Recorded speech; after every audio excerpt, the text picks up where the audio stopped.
Ladies and gentlemen, friends, colleagues, and listeners, here we are again with our regular session titled Turbulence. And we're here again with the author and aviation veteran and leader and storyteller extraordinaire, David Banmiller. So, Dave, lovely to see you again, and a lovely backdrop you've got there again. You know, I keep moving around the world, don't I, Chris? And I realized it when I talked to you 2 weeks ago from Palm Springs. I should have put my sunglasses on. That would have really dug at you. But now I'm in San Francisco for a week with my brother and sister-in-law doing some business here. And she has her own studio because one of her businesses involves physicians going live and talking about their particular specialties. And so she has her own studio. So I'm in her studio. Brilliant. And so you can put any backdrop you want. So they were playing with backdrops, and they said, "What about the book?" And I said, "I think that's overkill because Chris is doing a pretty good job on his own, you know." So they showed me San Francisco Bay Bridge, and I said, "My God, I spent a lot of my life on the West Coast and San Francisco, and that's got to tell a story in and of itself." Yeah, no, it's beautiful. It's a beautiful, beautiful sight to see. Beautiful thing to go across. Incredible, isn't it? Huh? Yeah, and then on the other side you have Sausalito, and I spent a lot of time there. It's a beautiful part of the world. It's had its challenges these days in San Francisco, like so many other cities here and abroad, which is unfortunate because in many ways, it's changed the landscape of cities. And in fact, in the travel end of business, it has really adversely affected conventions. And I'm talking about pre-COVID, where the homeless activity has been so pronounced here in Seattle and Portland and LA and a few other parts of the country, unfortunately, some other parts of the world, but we weren't used to it.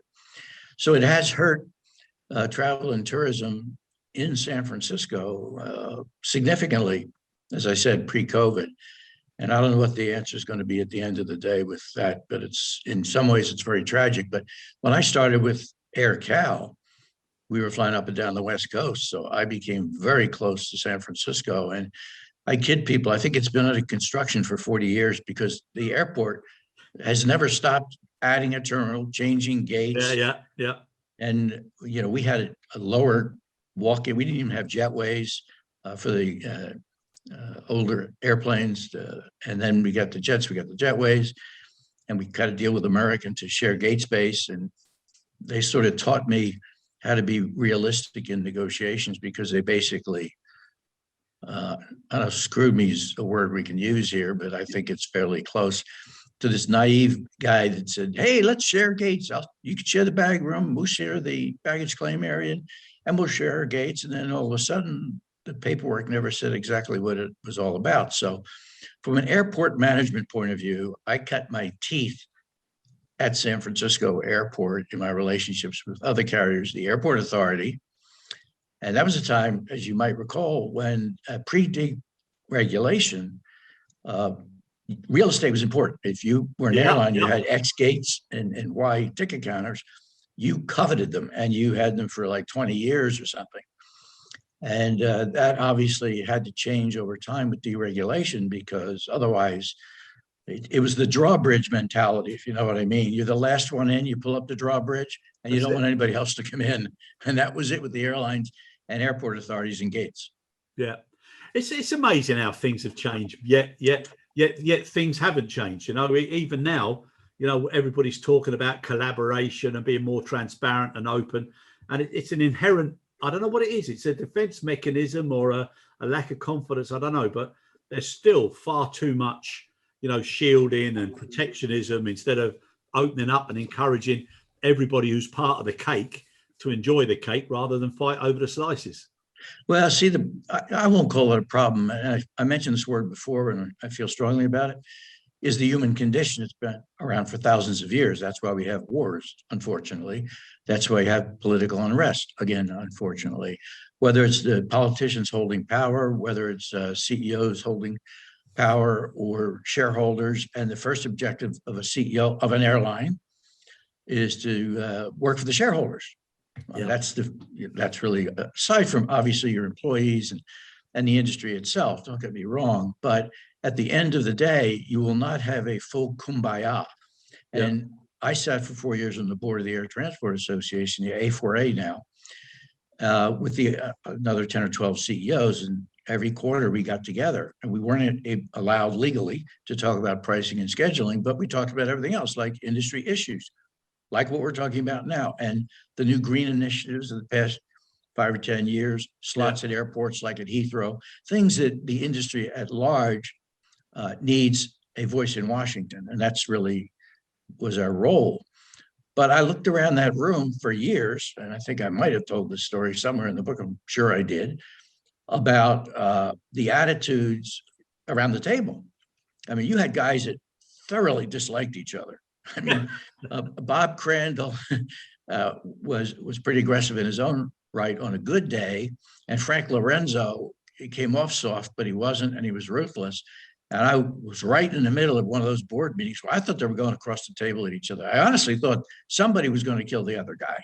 And in fact, Lorenzo accused Crandall of having a shotgun aimed at his heart and the heart of the combination of Eastern and Continental to kill them. These are, I'm not making this stuff up. And that was my first time in a board meeting when I was actually the president of AirCal. And I said, I mean, I didn't say very much, frankly. I was like intimidated. And I said, Jesus, is this really what it's like? But the other side of that story, before we get into security, is, and security is a common link, by the way, because we're all in the same boat. And I got lots of stories about how we were all in the same boat with that. But it's hard to explain to people unless you're on the field. But in the meetings and in the objectives of the air transport group, the airlines, domestic and international, we're all in the same boat. We all have common objectives. We all want to be transparent in our objectives to have lower landing fees, to be treated better with airport authorities, to have bond issues that aren't so egregious that you're paying for them indirectly in landing fees and rents. There's a lot that we have in common, as well as security, which is certainly way at the top of the list. And pretty close now is COVID, which begs the question, of course, of passports to fly and what airlines accept them and not. That's down the road. But there's a lot of good feeling between the carriers and the airlines, and they all move around. I mean, we were at a dinner once for the retirement of one of the CEOs, Jerry Grinstein from Delta, and we were having dinner, about 12, 14 of us, and we started telling war stories about who worked for Crandall and who worked for this guy and who worked for that guy. And I think half the guys around there at one time or another worked for American or Crandall or somebody. And we all started telling Crandall stories and other stories about other luminaries in the business that we all knew. It was the kind of events you wish you filmed. Yeah. I mean, I saw Herb go after Gordon Bethune after dinner in Washington at our quarterly meeting of the CEOs. And we had drinks, we had dinner, we invited somebody like Norm Mineta, Secretary of Transportation. We'd beat him up privately. Never go outside the room. Whatever we talked about stayed in the room. We'd bring out senators and they would say things they'd never say publicly. But Bethune went after Herb, standing up, both of them holding cocktails in their hands, and they went at each other in a friendly way, but it was the funniest thing I've ever seen. And I wished I had filmed it. It would be #1 on YouTube for the next 100 years. It was that funny. But that's the kind of camaraderie on the one hand. And then on the other hand, ruthless competition, for which we've seen so much of that over the years. But a lot more openness with direct speech, which obviously social media and everything else now, it would be a minefield. Yeah. It's also a great segue. It's a great segue, David, to the security and ensuring security and the reference to a time of innocence, because we started off, or this chapter starts off with reference to how the younger generations now, they find it so hard to comprehend what it was actually like traveling, way back from the 50s and ahead, where, you could turn up. Well, basically all you did was you turned up, showed your ticket, went to the gate, got on the aircraft, put your bag away, and then you did the same when you landed. And you could have your family come in to wave you off and kiss you goodbye, give you a little gifts, give you something that you didn't even know what was in it. And also yourself, and you say in the book, there was a time where you could have taken anything from a baseball bat to a box cutter to darts to even knitting needles, scissors, and you could take all those on. And you told a lovely story about a crossbow. Yeah, it's that was all true and accurate. And they probably brought on stuff that I haven't even thought about, but nobody thought anything about it. Interestingly enough, at Christmas time every year, people had packages, right? And they just brought the packages. Nobody inspected the packages. And then when we started getting into security, we were asking people, unwrap your package, because we didn't have x-rays. And it became a mess. But yeah, people brought all kinds of stuff on airplanes, not just checked baggage, as you referenced, but also lethal weapons on the airplane. And you could just walk into knock on the door and walk in and chat with the captain during the flight. Yeah. And the reference in the book where somebody couldn't fit a crossbow into their baggage, and they showed it to the staff, and they said, "Oh, no, it should be okay. We'll take it on the cabin." And they even helped them put it up in the overhead. Yeah. I mean, you imagine trying to do that now today. Well, first of all, you wouldn't get to the gate. No, that's exactly, for sure. Exactly. But I mean, it was incredible and wonderful with regards to the family being able to come that close so that you could say, goodbye, cuddle, kiss, whatever. I mean, right all the way to the gate. And then you have an image of a family at the gate looking out the window at the airplane when the jetway pulls away, and they're waving, right? They're looking to see if they can see dad in the window, the airplane, and waving at him, and stand there and watch him take off. Not a problem. The other interesting thing was the dynamics that changed because of, how should I call this? Maybe expense management, revenue generation, change in food service on airplanes. But back in that day, you would not find any of the shops, the retailers, the restaurants. They weren't there. It was just, you're lucky to, I think, maybe the odd bar for a drink, and that's about it. Yeah. That whole environment changed too. So could you imagine somebody circa 1970 walking through the airport casually, and then having him walk through the airport today? I mean, just he would be struck by the dramatic differences. Yeah, I think both. If we brought somebody from the past to the present, and also somebody from now back then, they'd both be equally it's true. Yeah, incredible. And then as we move from the time of innocence to a time of, well, what I consider to be like Hollywood or the film industry, and I don't mean that in a bad way or a tongue-in-cheek way, but that's where most people used to see things like hijackings. Yeah. Then it became a regular, I shouldn't say a regular, but it became an often showed occurrence on the news channels and in press and everything. From the 70s, I mean, there was almost a weekly event. Yeah, and for I guess certain reasons, Cuba became one of the key destinations of a hijacker for various reasons. I think the first guy was somebody who wanted to hijack the airplane, go to Cuba and kill Castro, and you never know how, but obviously didn't happen. And then you had guys going to the Middle East, like my experience out of LA, my first one, where he took an airplane. I had just started with TWA in LA as one of the managers at the airport, literally started and then flew back to pack my bags out of New Jersey and the family and move the house and so on.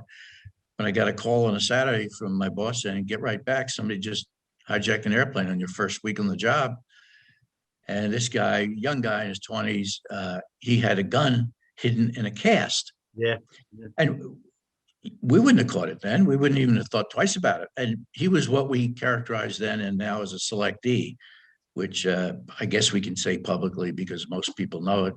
You check in one way with cash at the last minute, and the bell rings. And even to this day, when your PNR is shared and when you're on what we call the PIL, the passenger information list, that gets forwarded from one country or one city to another. So if you're leaving London, Heathrow, and going to JFK already knows who's on the airplane before it leaves London, and all the details so that they can check their records for the bad guys.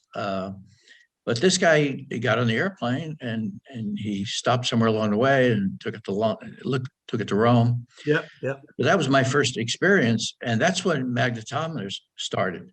So that then you would have to go through this device that was supposed to catch guns and contraband and knives and that sort of thing. By the way, it was terrible equipment. It was halfway cosmetic. It's like you see these cameras at shops that record, except there's nothing behind the camera. Yeah, yeah. I mean, they did some good, but I got to tell you, the first days, weeks, years of that equipment, and that was pre-X-ray. That was just a simple tube you walk through, and the bell rang, and you could adjust the bell to the intensity because sometimes it would ring for everybody. So then, but it's so much different now. It's obviously much more sophisticated. It's much harder to get contraband through, although sometimes I guess they slip them through in tests. Yep. And then you've got the body scan piece now. That didn't exist then. Yep. And then you got the scanning for bags that is downstairs in the outbound bag room, X-ray machines, explosive detention, stuff like that. But it was an evolution. And now that I think about it and talking with you, that evolution took 40 or 50 years. And then it was accelerated by the events we're going to talk about, Lockerbie and 9/11 being two of them. Yeah, exactly. Now, you say there about evolution, and I mentioned about Hollywood and hijacking and stuff. But if you think about it, right, why would somebody not think somebody would hide something in a cast? Why do you think somebody didn't notice when there was a name on a passenger list, El Pirata Cofresi? Yeah, that would have been a ringer. But yeah, but do you know what I mean? We just didn't, Chris. Why do you think that it was that innocent, David, that everything was so genuine back then? If you just look at society, it's part of the answer. If you look at the 50s, 60s, and 70s, where I was fortunate enough to grow up, and my early days in aviation, it was like kumbaya. It was, aside from the tensions related to Vietnam, which I put in a separate category. Other than that, there wasn't the kind of social unrest, the number of wackos running around and shootings and attitudes. And we could spend hours talking to psychology professors about how we got from here to here, from there to here, in terms of attitudes of people. The attitudes of people have changed, whether it's because of social media, whether it's because of upbringing, lack of parenthood. There's a whole long list of stuff. People that the me generation, that didn't exist in the 60s, 70s, or even the 80s to the extent that it does now. And then there's also the whole national security issue worldwide. And we have terrorists now. We didn't have terrorists back in the day. We had guys that hijacked airplanes for various motives, whether it be Castro, whether it be just crazy people, of which I met a few that were just crazy, to people that were trying to make a point in the Middle East. Of course, people have been trying to make a point in the Middle East for centuries. Yeah. I mean, if people think the Middle East can be solved tomorrow morning, just get everybody together around a dinner table and be resolved, isn't going to happen. But some of the activity related to activities in the Middle East and the position of the jihadists and others that weren't really called jihadists back then, at least in our nomenclature as they are now. But it was different, and society was different. And an airplane wasn't considered a lethal instrument at all. I mean, who would have thought that? The biggest thing people were worried about with airplanes was, would they crash? Because they did a lot in the 40s and 50s and 60s. And the rate of performance in terms of accidents and so on is remarkable today versus, if you look at the statistics over, 30 or 40 years in terms of millions of people that are traveling, it's phenomenal. Yeah. You're safer flying than taking a shower. And the statistics will even support that. Falling down the stairs, you get more trouble. I mean, I guess being in Minneapolis these days, you're going to have a bigger problem than flying. But it's all changed, and it's hard to articulate via not just this medium, but also live and in-person discussions with people and debates as to what it was really like, because the young, how do we explain to the young how it was then? It was I wore a coat and tie to college. I mean, and Villanova was all guys. And then they had the nursing division, which was a couple hundred nurses, and that was it. I mean, now it's co-ed dorms, same floor. I mean, these kinds of things were, again, society changes. But it's funny, isn't it, how the rules or the demarcation or just the expectation, how it just keeps pushing boundaries all the time. I mean, it's a little bit. I mean, it's no different than innovation or the good things in society. You know, everything keeps pushing and pushing. So I suppose, you know, that for every coin there's two sides. So everybody, you know, keeps. It's just. I mean, it's incredible. And when you look back, you know, like again, I can remember watching a film and seeing that there was, you know, there was an armed guard on an aircraft, and I'm thinking, my God, what's an armed guard on an aircraft for? And then they moved from, you know, that was the late 60s, and then into the 70s, you had you mentioned about the Arab side of things and Arab terrorists, and then you had the air marshals, you know, and then you know, and then things progressed to the federal air marshals in the 80s. So it was a crazy time. Now, in the book, David, you talk about, and I had a bit of a smile on my face because you said in there that it was a very large man, and he put an X on the window and he picked the trash can up and launched it through the window. Yeah, I'm at the gate at the time. This happened at the ticket counter. And I get a call, say we have a security problem at the ticket counter. And I go, zip it. This is LAX Terminal 3, where we had the rotunda with gates. So I go down to the ticket counter, and this huge African-American guy, I mean, really big, shaved head, was in front of the counter, and he had just taken a huge trash can. Well, first he took tape. I guess he brought the tape with him because I didn't watch that part. And he taped an X on the big window in front of the ticket counter at LAX Terminal 3. And he goes outside, gets a huge trash can, and throws it through the X and breaks the entire window. And glass inside is going everywhere. People are scared to death. So imagine everybody has now scattered. And here's this big guy, and I go walking up because I really didn't have a lot of fear. It's hard to explain, but when you're in the moment, you really don't think. You don't say, oh my God, am I going to die in a minute and a half? This guy's so much bigger than I. You don't think about that. You have a role to play. You simply play it, and you be calm.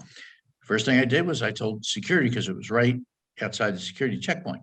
I closed security. I said, nothing happens. Nobody goes through. Shut it down. Because you didn't know what was going to happen next. You don't know whether that was a plot to get somebody sneaking through security onto an airplane, or we're looking at this guy, right? You don't know. So you close, you stop. I stopped everything. Airplanes, pushbacks, stopped everything. And in comes the LAPD, because we'd also call them.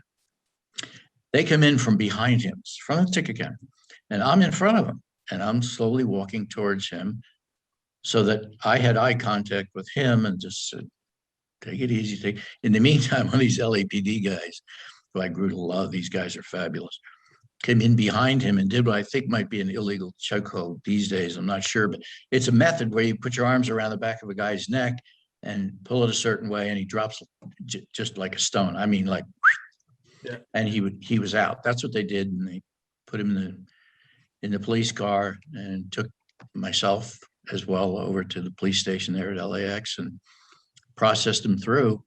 But the terror at the airport and the response by passengers, you see it in the movies. This is the stuff that you go to the movies to watch, and this is what we saw in person. We had another guy rifling through for coins at the pay phones, and I saw him, so I called LAPD, and he was using the screwdriver. So he turned around to attack me with a screwdriver that he was using to try to get coins. Thank God the LAPD and the security guys got him in time. But you could just tell story after story. It's why when you work at an airport, particularly, there's no way you look at the clock. It just goes. You're there. You don't think, well, hey, it's 8 o'clock. I got to check in. It's 5 o'clock. I got to leave. You have no concept of time or that sort of thing because, well, it's 24/7 operation and you're responsible for it. But in addition, there's always something going on at the airport, and it's extraordinary. And unfortunately, there's been very few films made over the years that have really captured the real reality of airport operations. There's some things out there these days that are sort of interesting, but nothing beats living it yourself. It is, and it's. I think the good thing now is that as a result of this pandemic, people have taken note of people who work at airports and around airports and support airports. The profile is absolutely superb now, and especially I'm a cargo man, so the cargo side of the business has never been greater.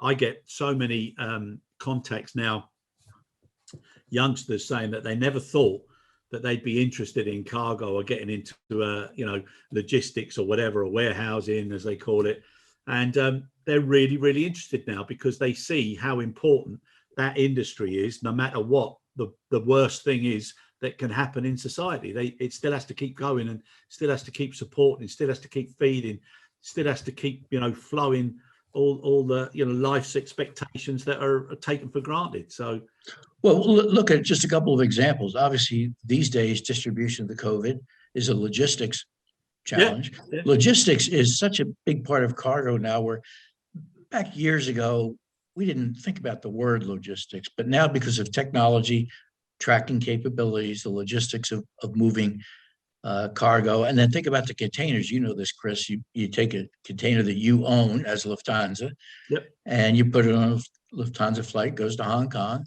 and then you're looking for that container, right? Because you have people that track the container. Well, where's my container? Well, all of a sudden it's on United going to LA. Well, how did my container get on United going to LA? And these are expensive containers. So that's just an example. The other one is just recently, that huge cargo ship that got trapped in the Suez Canal. Oh my God. Stopped all traffic and billions, if not trillions of dollars of economic impact.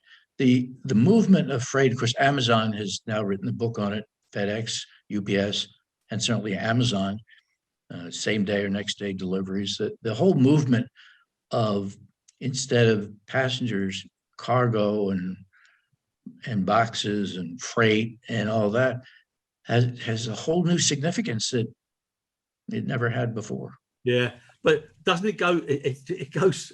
I mean, it goes to show, doesn't it? From a cynical perspective now, if you think of what damage that caused and how relatively easy it would be to either pressurize or ensure that somebody steered a vessel of that size intentionally to block the canal. I mean, it's mind-boggling sometimes what you can do with things that people take for granted. It's crazy. Yeah, you have the Panama Canal, the Suez Canal. There's other tributaries around the world, but those two are fairly obvious.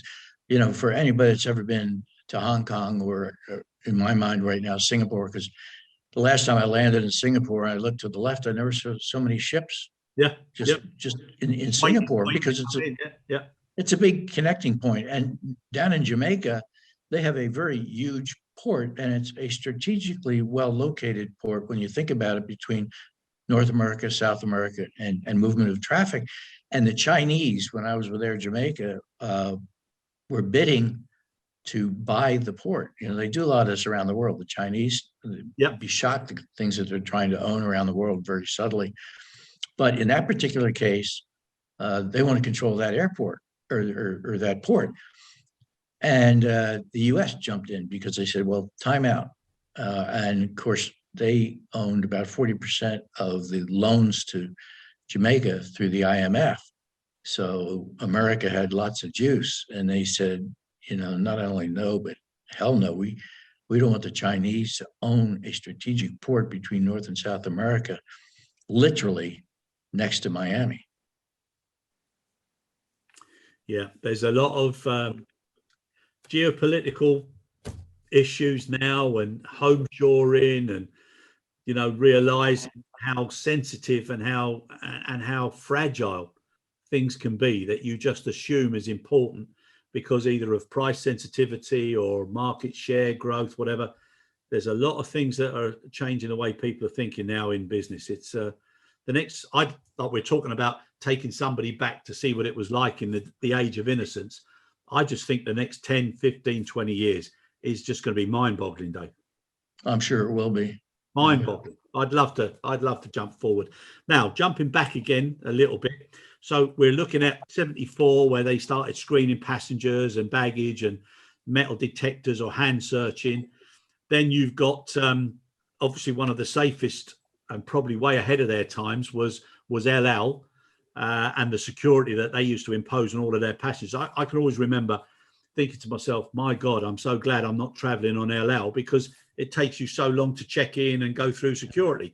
Whereas a few years later, especially with that, the issue in Rome, where so many people were killed and injured, you'd sort of look back and you think, well, my God, if I was to choose an airline, I'd want to choose an airline that was so stringent with their security procedures.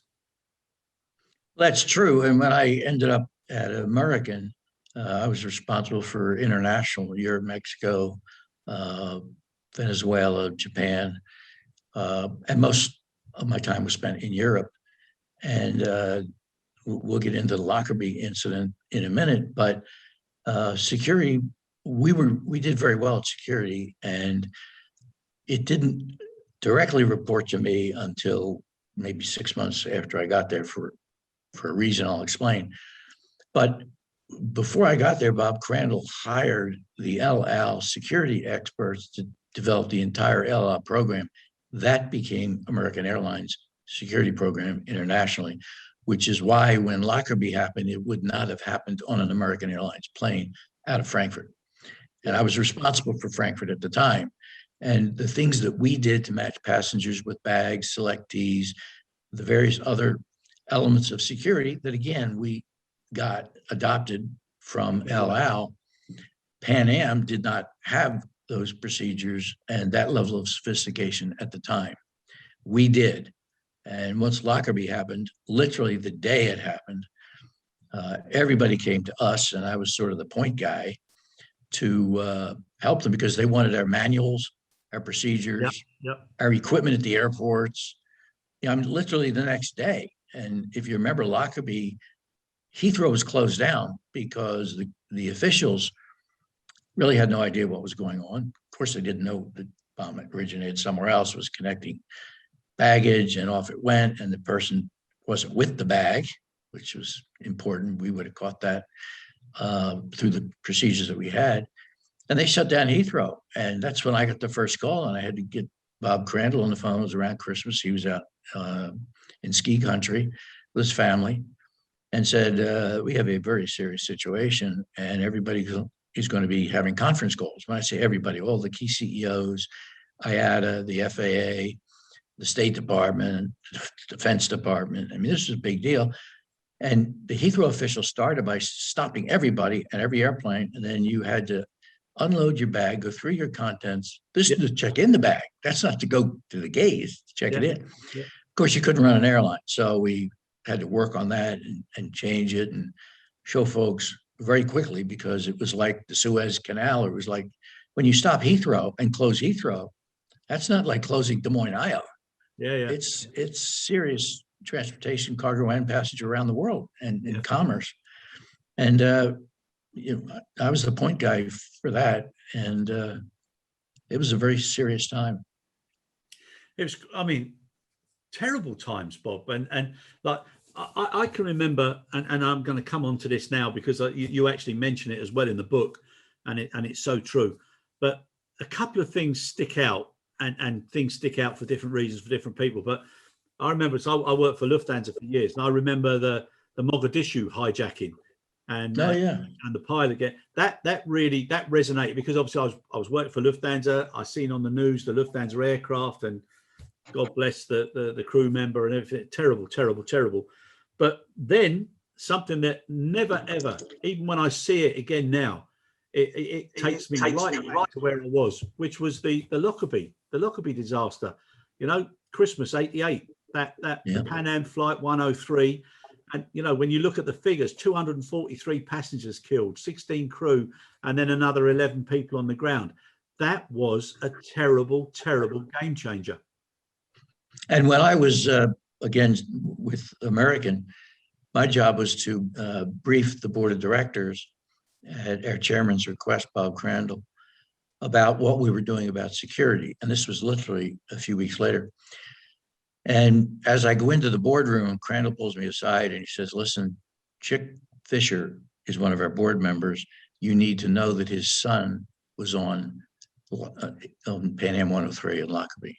And I'm getting ready to make a presentation about security to a father who just lost his son. Ooh. And he might have told me earlier, I might have warmed up better for it, but I said, how am I ever going to deal with this? I don't know. Anyhow, I went through the presentation. They seemed to accept and like exactly what we were doing. By the way, it wasn't just me. I was sort of the spokesman. We had an awful lot of people. Yeah. Homer Boynton, head of security, who used to be the right-hand guy of Hoover at the FBI. And Homer really did all the work. I'm doing the talking now, but God love the guy. I mean, Homer Boynton was the best in terms of security. I mean, he was like the point guy. And we had some arguments, which I'd like to touch on in a little bit, about security at the airports and how you resolve resolution. Conflict and resolution is really a good part of this. So at the end of the presentation, Chick Fisher has the first question to me. How are you handling cargo and mail? Because if you're doing all the stuff on the passenger side, can't somebody just put something in cargo? Yeah. Crandall jumped in and helped me through this one. But as you know, on the mail side, you never know what airplane's going to get what package. So if you're somebody putting something in mail, you don't know how it's going to be transported. Surface, air, which airline, you don't. Cargo is a little bit different, but then we went through the known cargo shippers program and things that you're aware of to try to secure packages, where they come from, and follow it from its origin through the destination. But back to Homer Boynton, the folks, the station managers in Europe were saying, let's take Frankfurt again as a good example, because that's really where Lockerbie sort of originated, believe it or not. Actually, started in Libya. I mean, at the end of the day. But we had security, but they didn't report to the station manager who reported to me. They reported through Homer to the CFO and finance for some reason. I didn't figure it out. So I have a meeting with all the station managers in Europe, and they said, Dave, we are wasting a lot of money because we can cross-utilize people. So, you go through security at the counter, and then that's it. So what are these guys doing? They're sitting around, but now we got the gate to check in and gate security. Go ahead, yeah. So why can't they do both? Yeah. And Homer said, they will violate security to get an airplane out on time. And I said, well, then Homer, we hired the wrong people and the wrong manager for Frankfurt Airport, if he lets that happen. Yeah. Which sometimes they do certain things like touch the brakes. I don't know if you know this, but to get out on time, if you touch the brakes, ACAR's system tells dispatch that the airplane's starting to move, except it really isn't, but it makes you look like you're on time. That's a whole other story. Anyhow, so I said, let's talk to Bob Crandall. And this is the way business should work. So we get in touch with Bob. We meet him at DFW off a flight. We go up to private room, and there's Homer and me. And I said, Bob, we've got a conflict. Homer and I have a different opinion. You need to resolve it. So Bob says, okay, each of you have 5 minutes to give me your side of the story. And I gave my side of the story. It wasn't just economic, but we saved $5 million a year by what I proposed and ultimately did, and cross-utilize people. And Bob's sort of an efficiency expert, cross-utilization guy. So he got it. Homer's job was security. And he said they will compromise it to get airplanes out on time or not be focused on their job, which is 100% security. My answer was, Bob, this is really simple. We got the wrong manager. Yeah. Because and General Lyon told me years ago, an organizational structure and people, boxes, then faces. A lot of people do faces, then boxes, where they say, well, this guy, I really like this guy. Let's put him in this job. You need an organizational structure that makes sense functionally, organizationally, economically, et cetera. And then you find the people to fit the box. Yeah. So I was saying, we need the right manager at Frankfurt Airport. And if he's the wrong guy, if he can't handle something as simple as making sure you get out on time and optimize security, let's replace him. Yeah. Crandall loved the idea. So he said, well, this is on your shoulders. So I wrote a letter to all the managers. It was something like, if you violate what I'm about to tell you, I'm going to take your passport. I know where you live. It's one of those, don't you ever mess this up, period. One-page letter, very simple, very direct. You guys asked for it. You guys got it. Don't mess it up. Yeah. And they never did. We executed, we saved $5 million, and we cross-utilized. Yeah. And now today, there's a lot of contractors that do it. So it's a little bit different dynamic than it was back then, but it does tell you a story about how you can resolve differences in an organizational structure without politics. And just two folks laying out their positions, the top guy saying yes or no, and then you support the decision and move forward. That's the way it ought to work. Yeah, and presenting the transparency on both sides of the argument. Absolutely. As a standalone, they make sense, but when you look at them from a commercial and a reality perspective, it's easier to make a decision. Yeah, no hidden agendas, no politics, no, well, I'm more important than you are, or whatever. But Homer was the kind of guy you could do that with. It's not everybody that you can, but Homer was one of those guys you could sit down with and really work through issues, because we only had one objective: safety of the passenger and the airplanes and the crew. Yeah, no, I agree. No, and again, it's funny how so many things that could be done, should be done, and would be nice to be done are affected by people, whether they present it better than somebody else, or whether they fudge it a little bit, or filter it a little bit, or the whole truths don't come out. It's such a shame. Whereas I'm hoping now, David, that as a result of this pandemic and all of the things that have affected the balance between finance and life and death, it's making people care and think a lot more differently. And just like back then with Lockerbie, which was a game changer, and as a result, they brought in the X-rays of baggage, matching baggage to the passenger, but also computer-assisted passenger screening. And now, in this day and age, we're looking now at biometrics and all sorts of artificial intelligence and screening. And then that makes you think,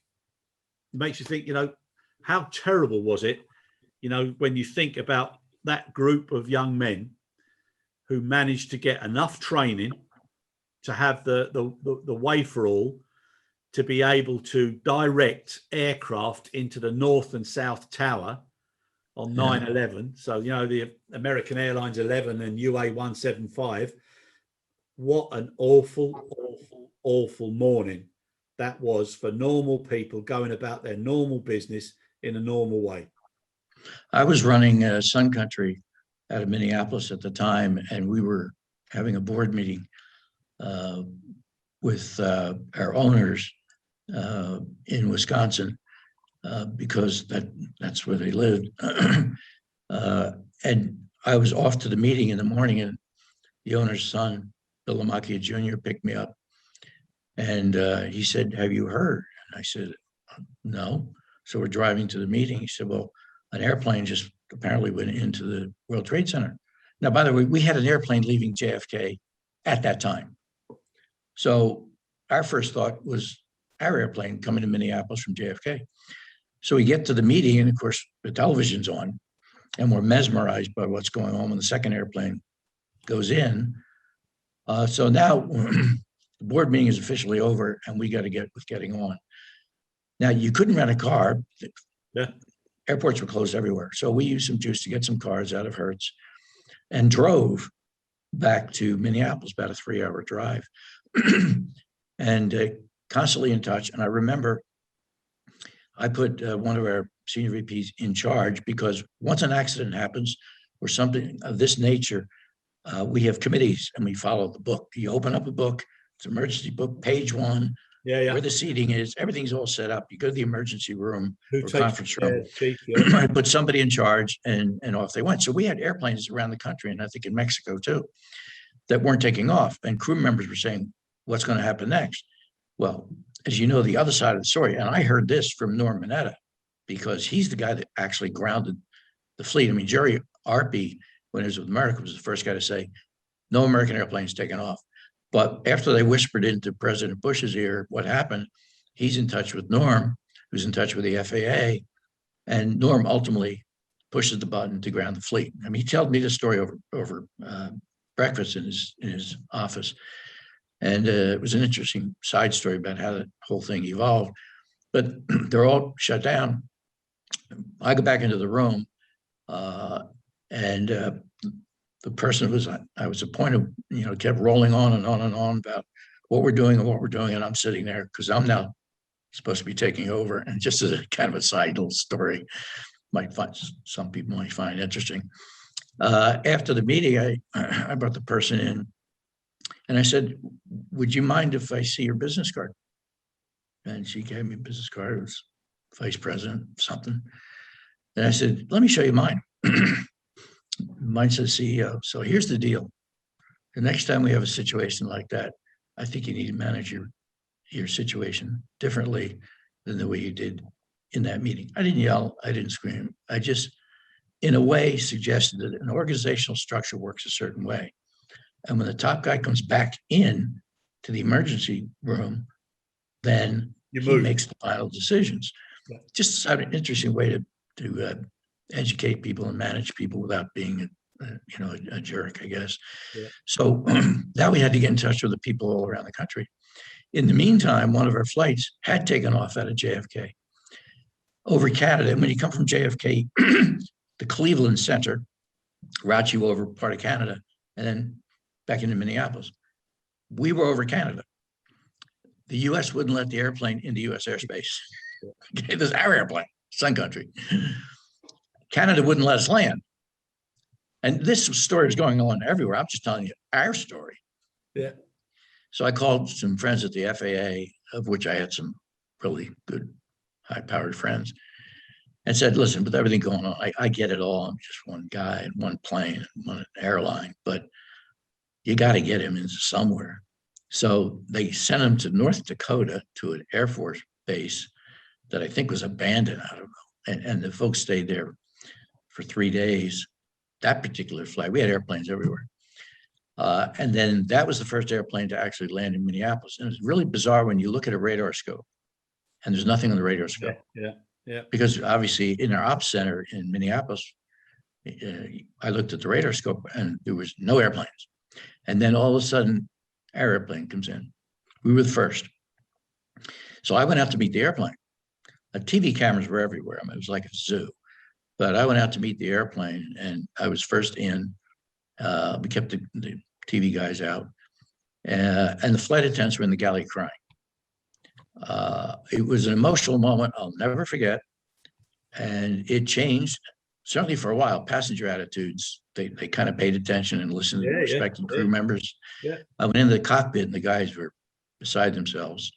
And I lost a couple of cockpit crew members. One in particular, I tried to go through psychological help. He never flew again. There's probably a lot of folks, crew members in the States that said, I think maybe this isn't for me. So there's a lot of side stories. We had a group of 5. There was a band that was on American, and they decided to switch around because they liked our time better and took our airplane, and they survived.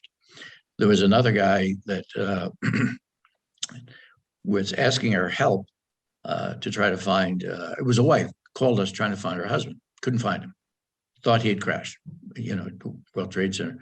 He was actually with us. He was in North Dakota. We found him when he landed, and we made sure to get him situated to reconnect with his wife. And that was an emotional moment. There's 1,000 of these stories.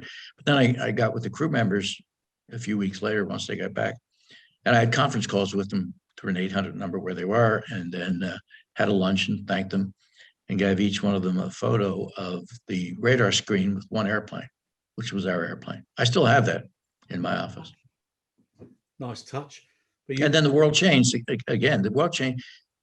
Chris, the world changed more dramatically than Lockerbie, because this was a dramatic U.S. event that not just scared everybody, but said, oh my God, what is next? How do we stop the next one? And over 3,000 people were killed in a really dramatic morning. And we had no idea what was going to happen next. I mean, fighter planes were being told, if the cockpit doesn't follow your command or respond, you're authorized to shoot that American Airlines plane down. Can you imagine? Yeah, no, it was. I was living in Spain and I looked at it. I can remember seeing it in the TV shop because I was looking for a TV, and I actually thought it was a film. And then when I went inside and everybody was stopped, the cars stopped, people say it was, I'll never forget it. And it was such a terrible, terrible time. And then afterwards, years afterwards, and you hear about the bravery and the crew and, you know, some of the cabin crew who were talking to the officials and telling them what was going on, knowing that they weren't going to survive. And then the passengers who overpowered the last one, you know, and then the guys decided to flip it over and crash it into a field. I mean, that is bravery beyond. I mean, you know, you just sort of think, what would you be like in a situation like that? And of course, with mobile phones, so much was getting back, which was incredible. Yeah, the third one went into a field outside Pittsburgh. One hit the Pentagon, two went into the towers. And I read a book years before that talked about something like that, where a plane was hijacked and flew into the Capitol during the president's annual speech, because all the members of the cabinet, except for one, and senators and congressmen were all in the building, and it was a novel that nobody would believe could ever really happen. Yeah. And you know, the airspace protected around the Capitol now, obviously. Planes come in and out of Reagan and Dulles, but they're very closely monitored to this day. And when you look back at a training academy that was training these guys, I think some of these hijackers were trained in a place in Florida. It's just a training academy for flying. And we probably should have caught that, but we didn't. We would now, because everybody's very alert as to who's getting what training and what's their objective. But things have changed. I mentioned in the book that this fellow that got on an airplane with a bomb in his shoe, and it didn't go off properly. He was sitting in the window seat, and it was on American, headed to the U.S. And he was overpowered because one of the passengers next to him and a flight attendant noticed this and grabbed him, but it could have been disastrous. It was, I think, just by luck that it didn't go off. They grabbed him, they stopped it, and it was in his shoe. Yeah. And so that changed the dynamic for security. And when I was at Aloha, they had some undercover people with Scotland Yard working in London that uncovered a jihadist plot that involved water and cans of water and soda pop, where they were putting explosives into water bottles. And I was at Aloha, and when this was uncovered, we had a conference call, which the airline industry is phenomenally connected and together. A couple of million people a day fly, 2.5 million people go through security in a day these days, pre-COVID. And yet we're all together, and a group of us on a conference call with the FAA talking about procedures at each and every airport. You'd be so amazed at the level of camaraderie and discipline. And a lot of us all know each other, talking about procedures. And Orange County manager was saying this, and the security people were doing the wrong thing. And this is all going on live. And nobody could understand why we stopped water. We stopped the water because the plot was uncovered that involved water bottles. Yeah.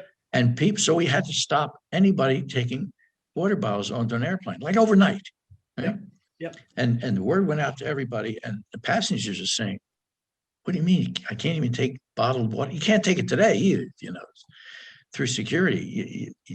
There's limits there. We've reduced the content of liquid for security purposes now for what it was, but that's how it evolved. And that was, I guess 95 or 96. Yeah, a little bit later. No, 2006 actually.